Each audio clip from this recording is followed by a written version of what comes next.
hadday laabtu bukooto balaa ka dambaysa waxaa ka dambeeya xanuunadan ka warramayo oo dhan ee xaqdi iyo xaasidnimo iyo ciil iyo urkutaale iyo urxumo oo dhan baa ka dambeeya waxaa ka dambeeyo intaa kaaga daran in xataa acmaashii adduun ama laga aqbali waayo ama ilaahay toobad kaa aqbali waayo مثلا النبي عليه الصلاة والسلام وحليه حديث كمسلم ورينيو البابة الجنة وحا لفراه خميسة iyo سنينها وما النبي سوى مجرين تبضن waxaanu naqaanaa ramadaanna in la furo haddii goor soonta iyo albaabada furistoodu in badan baa nusuustu isku xidhaa albaabada cirka iyo kuwa jannadaba waxaa la furaa maxay maalmaha kan fayugfaru likulli cabdin laa yushriku billahi shay-a ilaahay wuxuu dembigiisa dhaafaa qof kasta oo mu'mino ahlu tawxiida laba laakiin ilaahay wuxuu dhahaa iyaga arrinkooda dib u dhiga waa ayo كانت بينه وبين أخيه شحناء فيقال أنذروا هذين حتى يصطلح لبا ولا لو إسصرنا ورحمة جرتي إيجا وحلا هذا دبر دها مركا أدون قول واي ميسيد الدنيا دو ده مركا عديدك شو والله تاي أنا على دي بلي بس ما كرهته لكن أدون قول واحد واي سما هوا محي دمداف قال واي سه سو قد وحفي عن إلا من أتى الله بقلب سليم بقرآن كتلمامي من اللي بانا آخرا اللي يمي قلب عافمات قبل موياني حاسد نمدي حق دقي علاده يربنين كبال فيري أما الدايمات أما اللوغو أما إيك أنت وحا وينك الريبيو أنت اللي بوكوغي سنيو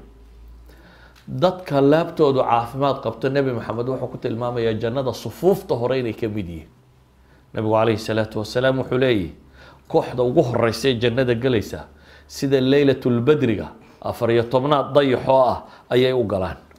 kooxda ku xigtaa buu nabigu yiri xidiga ugu iftiinka badan la sidiisoo kale iyagoo u muuqda ayay galaan kuwan calaamadoodu waa maxay wuxuu nabigu ku sifeeyay qulubuhum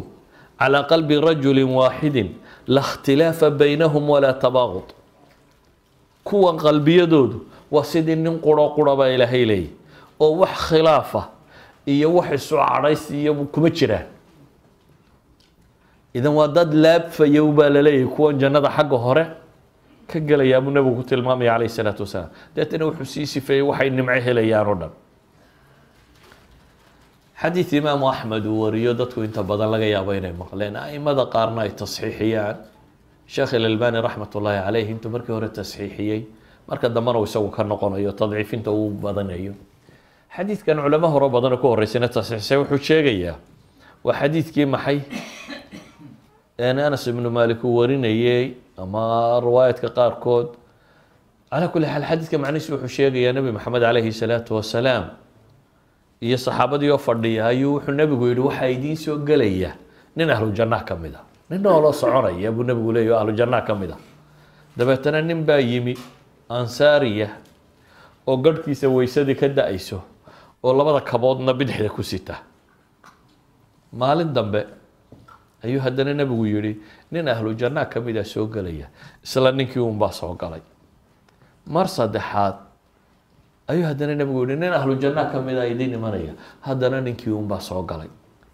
saxaabi cabdillaahi ibnu camar ibnu caas la yidhaahdaa wuxuu is yidhi waar bal ninka kani wuxuu rag ku dhaafay ee loo leeyuun markuu soo galayaba nin ahlu jannah ka mid a soo gelaya bal raadcee dabeetana waxoogaa marmarsiiyuu u samaystay inuu martigeliyo ninkii wuu martigeliyey 3 habeen buu la seexday ninka gurigiisii habeenkii markuu la seexanayo bal ninkan wuxuu ilaaliyaa wuxuu qabto cishuhu tukadaa wixii ugu tira lagu qoray salaad buu iska tukadaa waa iska seexdaa habeenkii saqda dhexe markuu baraarugo isrogaba waa tawxiidsadaa waa istakfurlaystaa yani waa dikriya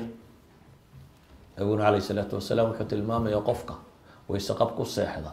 habeenkii markuu soo kaco subxaana allah walxamdu lilah walaa ilaha illa allah wallahu akbar walaa xawla walaa quwata illa billah idhaha allahuma kfir lii ilaahay dembigiisa waa dhaafaa markuu habeenkii toose isrogrogayo adkaartaa yar kooban akhrista ilaahay dembiga waa ka dhaafaa ninkan intaana waa sameeyaa 3 maalmood markay dhammaatay ayuu wuxuu ku yidhi cabdillaahi ibnu camar warniya waxaan rabaa bal inaad ii waranto salaada subax markay soo dhowdana wuu kacaa unoo dee fajriga dadka siday u tukanayeen buulama wuxuu hi niyow wax dhibi ma jirin waxaanan kuugu imi inaan ogaado waxaad qabato camal weyn oo gaaroo lagugu tilmaamana maan arag ee maxaa halkan ku gaadhsiiyey nebi maxamed sheegaya ii sheeg nabigu calayhi salaatu wasalaam wuxuu leenahay ahlu janno ah dadkiina ma arkaba inaad ka acmaal badan tahay waxa aad qabataay wax ii sheeg buu ku yidhi wuxuu ku yidhi intaa aad aragta mooyaane wax kale ma sameeyo